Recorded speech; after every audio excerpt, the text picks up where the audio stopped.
इस वक्त एक बड़ी खबर आपको बता दें, रूस के लड़ाकू हेलीकॉप्टर यूक्रेन पर बम बरसा रहे हैं। रूस की सेना ने यह वीडियो जारी किया है जिसमें रूस का लड़ाकू हेलीकॉप्टर Mi-24, Mi-28N और Ka-52 बम गिरा रहे हैं। ये लड़ाकू विमान यूक्रेन के सैन्य वाहनों पर हमले कर रहे हैं। ये दावा रूस की सेना करती हुई नजर आ रही है इस वीडियो के साथ कि किस तरीके से यूक्रेन के सैन्य वाहनों को हम तबाह कर रहे हैं।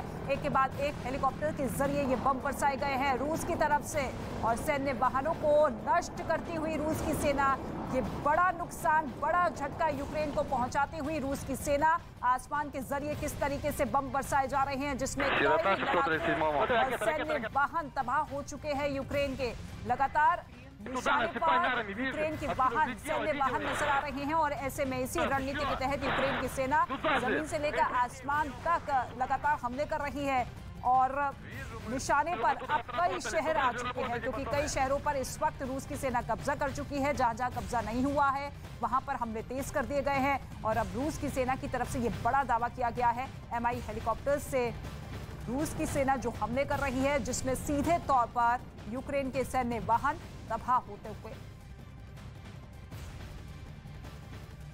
तो ये वीडियो रूस की तरफ से जारी किया गया है और वीडियोस के जरिए ही बड़े बड़े दावे रूस की तरफ से कि किस तरीके से बड़े पैमाने पर यूक्रेन को नुकसान पे नुकसान हमारी सेना पहुंचा रही है।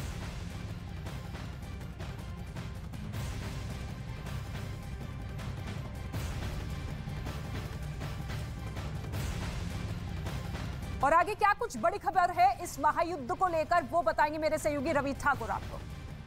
तो यूक्रेन युद्ध पर अमेरिका के राष्ट्रपति जो बाइडेन और रूस के राष्ट्रपति पुतिन के बीच जुबानी जंग भी यहां पर तेज हो चली है। क्या कुछ कहा है वो हम आपको बताते हैं। अमेरिका के राष्ट्रपति बाइडेन ने रूस के हमले को नरसंहार बताया तो पुतिन ने दो टूक कहा है कि अमेरिका और पश्चिमी देश दखल ना दें।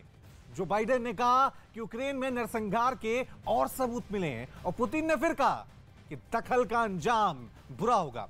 रूस पर बैन के बाद अमेरिकी राष्ट्रपति ने कहा कि वो रिजर्व में रखे तेल निकालेंगे और 6 महीने तक 10 लाख बैरल तेल निकालने की बात भी कही है। तो पुतिन का कहना है कि उन पर लगे बैन का फायदा रूस को ही होगा।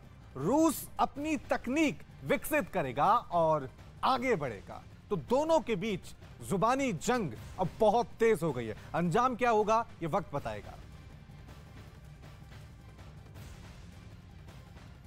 जुबानी जंग तेज हो चुकी है रूस और अमेरिका के बीच में, लेकिन जैसे ही आपको बता दें कि रूस जैसी बड़ी ताकत के सामने यूक्रेन मजबूती से खड़ा हुआ है। यूक्रेन के सैनिकों का हौसला टूटा नहीं है और इसकी बड़ी वजह यह है कि यूक्रेन के आम और खास नागरिक जिन्होंने यूक्रेन की जंग को अपनी जंग बना लिया है और हथियार लेकर जंग के मैदान में उतर गए हैं। इसी जंग में यूक्रेन की सुप्रीम कोर्ट के जज इवान भी शामिल हुए हैं जो अपने लोगों के लिए प्रेरणा बनकर सामने आए।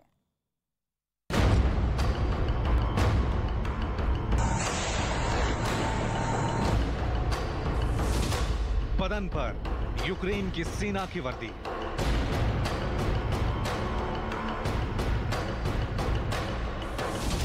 हाथों में खतरनाक हथियार,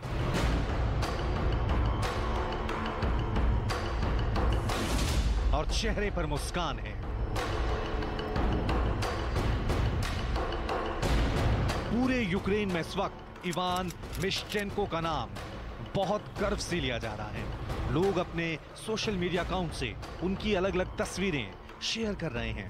इवान रूस की सेना से मुकाबला कर रहे हैं।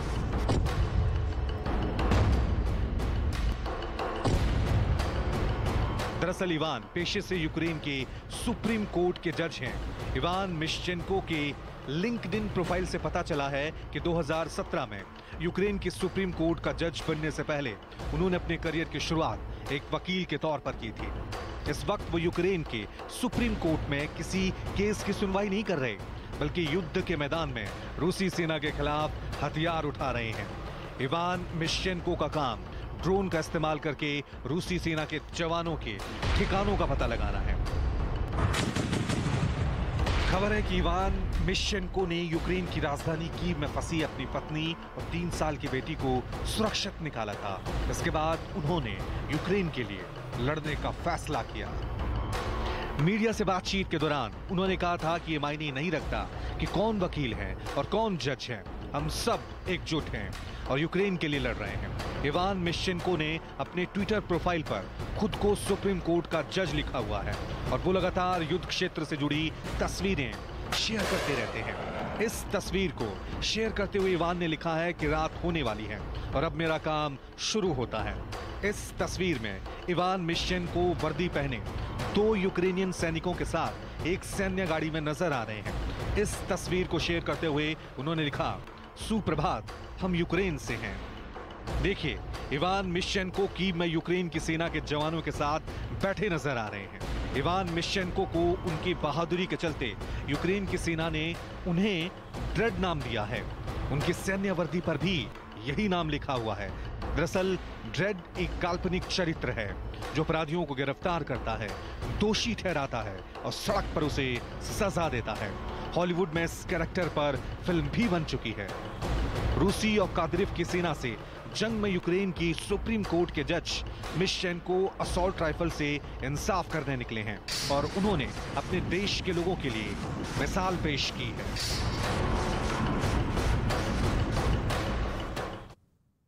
और अब मेरे सहयोगी रवि आपको बताएंगे कि यूक्रेन की सेना क्या कुछ बड़े-बड़े दावे कर रही है इस पूरे महायुद्ध को लेकर। तो चाहे रूस हो या फिर यूक्रेन, दोनों सेनाओं की तरफ से अपने दावे किए जा रहे हैं। लेकिन अब यूक्रेन की सेना ने यहां पर बड़ा दावा किया है। क्या दावा किया है, चलिए वो भी आपको बता देते हैं। यूक्रेन ने करीब 20,000 रूसी सैनिकों को मारने का यहां पर दावा किया है। 1964 रूसी सैन्य वाहन ध्वस्त करने का दावा यहां पर यूक्रेनी सेना की तरफ से किया गया। साथ में यह भी दावा किया गया है कि हमने 739 रूसी टैंक तबाह कर दिए हैं। यूक्रेन में रूस के 158 लड़ाकू विमान गिराने का बड़ा दावा यूक्रेनी सेना की तरफ से किया गया है। और साथ में यूक्रेनी सेना की तरफ से यह भी कहा गया है कि 143 हेलीकॉप्टर यूक्रेनी सेना ने ध्वस्त कर दिए हैं और यूक्रेन में रूस के 132 ड्रोन गिरा दिए गए। तो दोनों सेनाओं की तरफ से अपने अपने दावे यहां पर किए जा रहे हैं, लेकिन इस जंग का अभी तक क्या अंजाम होगा किसी को मालूम नहीं है। रूस और यूक्रेन की जंग के बीच से एक हैरान करने वाली खबर सामने आई है। एक ब्रिटिश नागरिक जो यूक्रेन की ओर से जंग लड़ रहा था, उसने रूसी सेना के आगे सरेंडर कर दिया है। यह जवान अपने प्यार की खातिर यूक्रेन गया था।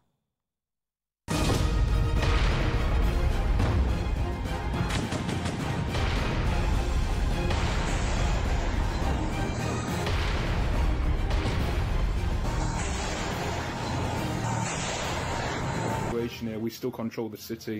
Ukrainians are fighting hard day and night. Their will is tremendously strong, and they're not going to be submitted by Russian imperialism. इस जवान के बदन पर भले ही यूक्रेनी सेना की वर्दी है, लेकिन ये यूक्रेन का नहीं बल्कि ब्रिटेन का नागरिक है जो अपने प्यार की खातिर यूक्रेन पहुंचा था। लेकिन हालात ऐसे बने कि ये यूक्रेन की सेना में शामिल हो गया और फिर यूक्रेन की ओर से रूस के खिलाफ जंग लड़ने लगा। Russian forces have continued to target the civilian areas where we're not located.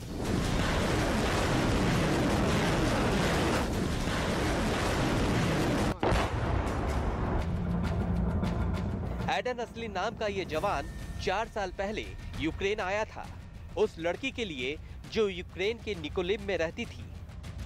लेकिन यूक्रेन पहुंचने के बाद ये वहीं रह गया। यूक्रेन की सेना में भर्ती होने के बाद इसी साल मार्च के महीने में इसकी उस लड़की से शादी होने वाली थी जिसके लिए ये यूक्रेन आया था। लेकिन शादी से पहले ही फरवरी के महीने में वहां जंग छिड़ गई और ये यूक्रेन की ओर से जंग के मोर्चे पर तैनात हो गया।